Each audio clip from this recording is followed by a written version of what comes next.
Hello everyone. This video will cover the usage of vertex and intercepts in order to graph quadratic functions. Remember that quadratic functions are written in the form ax squared plus bx plus c, where we can identify the a, b, and c terms, a being the coefficient, the term that's in front of x squared, b being the term that's in front of x, and c being the constant that we add or subtract at the end. So in these examples that we'll work on, we'll take our quadratic function, the equation, identify a, b, and c. We'll find the vertex, we'll find the intercepts, and then we'll graph the function.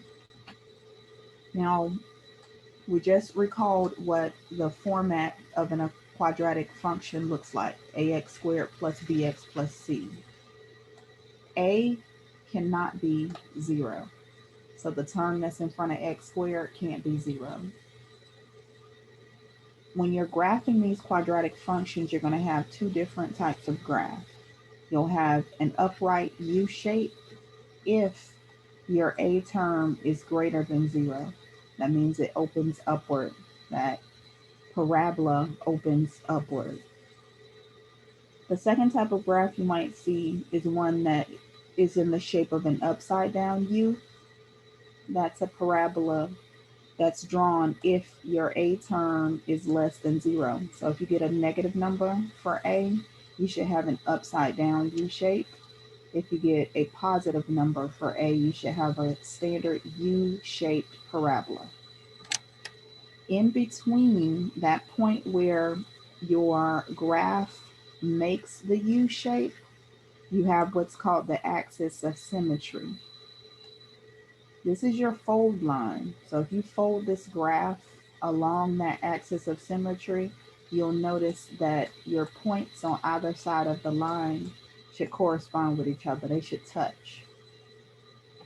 Now let's look at the first example. And before we do that, remember we're going to use the vertex and our intercepts in order to make these graphs. The formula to find your vertex, and your vertex is an ordered pair, by the way. So you have an x coordinate and you have a y coordinate. To get the x coordinate, you would use this formula: negative b divided by 2a. Remember how you find your a, b, and c terms by looking at your equation. Your a term is going to be the term that's in front of x squared. So in our denominator where we have 2a, we would substitute that value. In our numerator, our b term will come from the term that's in front of x. So we will replace this term here. So we would divide negative b by 2a, and that will give us the x coordinate of the vertex.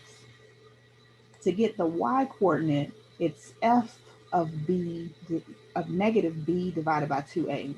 So after we find x, we'll simply substitute this value that we get into the function. So it's f of negative b 2a divided by 2a. We'll substitute that value into the function, and that'll give us our y coordinate. Remember that your parabola is going to open upward if that a term is greater than 0, and it'll open downward if the a term is less than 0. So in this example, we're asked to find the vertex of the graph and any intercepts. So if we have an x or y intercept, we want to find those values. And then we're going to graph the function. So I wrote this formula as a reminder of how we calculate our vertex using that formula negative b divided by 2a. And to get our y coordinate, it's f of negative b divided by 2a.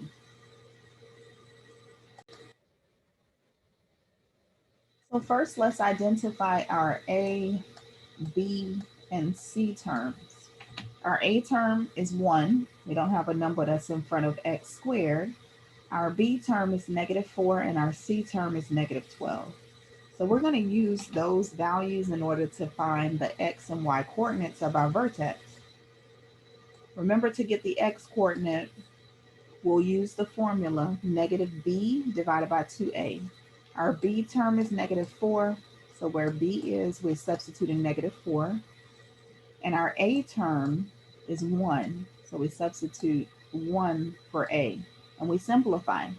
Negative 4 makes this a positive 4 in the numerator. Divided by 2 times 1, or 2. And 4 divided by 2 is 2. So when we calculate or plot our vertex, the x-coordinate is 2. To get the y-coordinate, we're going to substitute. Now we know what negative b divided by 2a is. It's 2. We'll substitute that value into the function to find the y-coordinate. So we find f of 2. Substituting 2 for our x-coordinate, using the original function, which was x squared minus 4x minus 12, everywhere x was, we substituted 2. So we got 2 to the second power, that's 4, minus 4 times 2, that's minus 8, gives us negative 4, minus 12, and that equals negative 16. So our y-coordinate is negative 16, and our vertex is at 2, negative 16. When we plot this graph, we want to plot that vertex, or when we create the graph, we want to plot that vertex at 2, negative 16. Now, let's find our intercepts.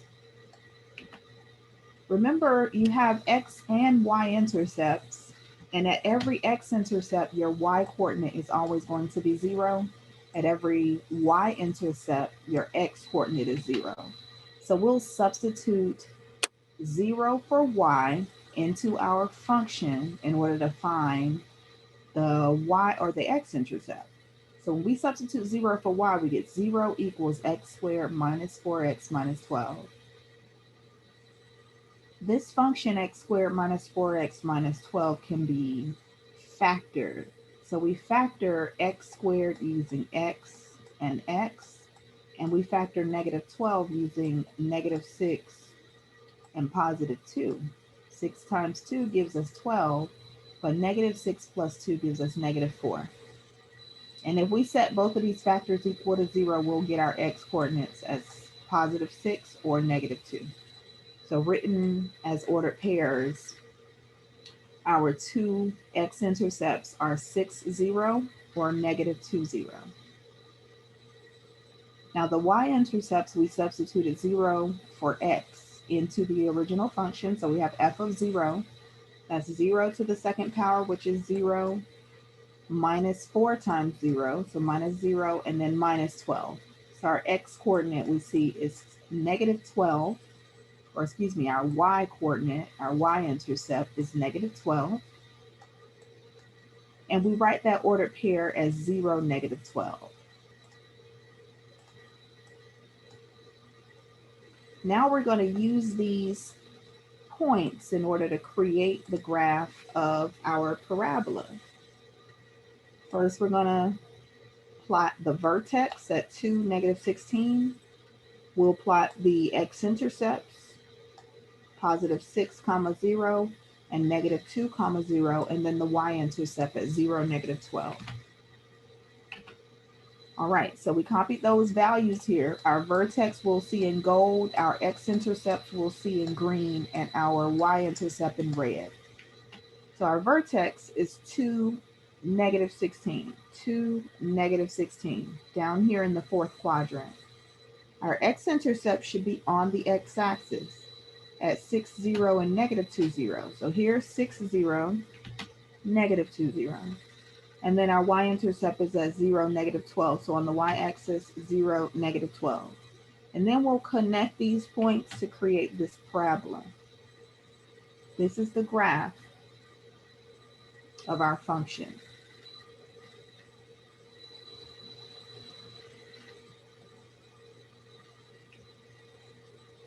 Now, using these same steps, I'd like you to try the next example. Find the vertex and the intercepts of this function, and then we're going to graph the function. So remember, the formula to find the vertex is negative b over 2a. That'll give you your x-coordinate, and the y-coordinate, you substitute that value you get into the function. So it's f of negative b over 2a. So take a moment, pause the video, and try this example on your own.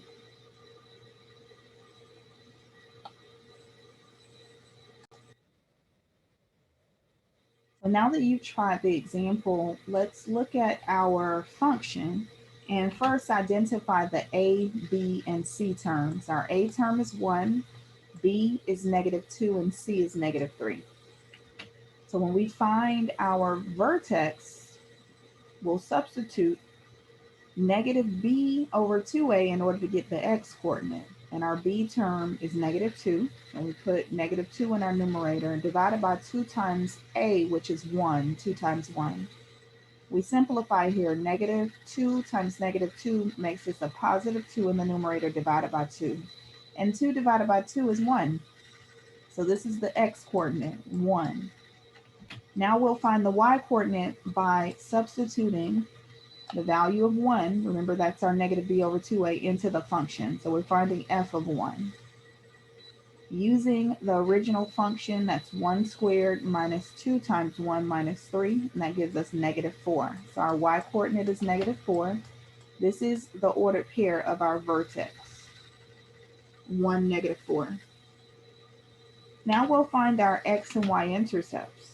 Remember, at every x-intercept, your y-coordinate is 0, and at every y-intercept, your x-coordinate is 0. When we substitute 0 for y, we get x is 3 or -1. So those ordered pairs are 3, 0 and -1, 0. And when we substitute 0 for x, we get y is -3. So that ordered pair is 0, -3. So now we're going to graph this function using these values, our vertex, our x and y coordinates, or x and y intercepts. So here our vertex is at -4 for our y coordinate and 1 for the x coordinate. So 1, -4, 1, -4. Our x intercepts are at 3, 0 and -1, 0. So 3, 0, -1, 0. And our y-intercept is at 0, -3. We'll connect these values to create the parabola. So your graph should look similar to this one. We'll stop here. This is the last example for these notes.